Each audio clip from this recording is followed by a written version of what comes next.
Tomorrow marks 10 years since Trayvon Martin was shot and killed in Florida by a man who claimed the unarmed teenager was acting suspiciously. The shooting was seen as a turning point for how Americans confront the deaths of black men and women. And as Skylar Henley reports, it started a movement of powerful mothers fighting for change. 10 years later, Sybrina Fulton says time has not healed her wounds. When you lose a child, it's a tragedy for you. You know, it's long time healing, it's long time grieving, and you just can't imagine just being complete anymore. Her son, Trayvon Martin, was just 17 years old when he was killed in Sanford, Florida. The shooter, George Zimmerman, a neighborhood watch volunteer, confronted and shot the teenager, claiming self-defense. Zimmerman was ultimately acquitted, sparking both outrage and a renewed national conversation about race, with then-President Barack Obama weighing in. You know, if I had a son, he'd look like Trayvon.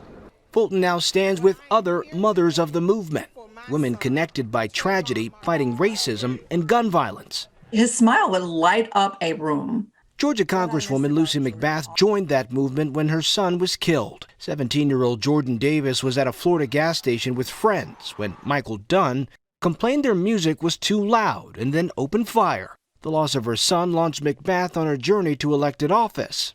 I can only imagine that you never expected that you would be in this position.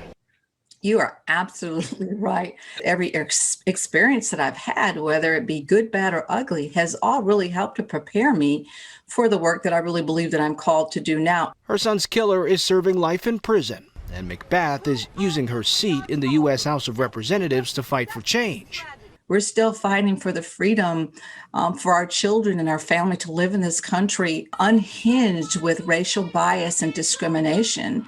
She says it's now up to the families who've suffered loss to carry the mantle for civil rights, a struggle she says is still far from over. Skylar Henry, CBS News, Washington.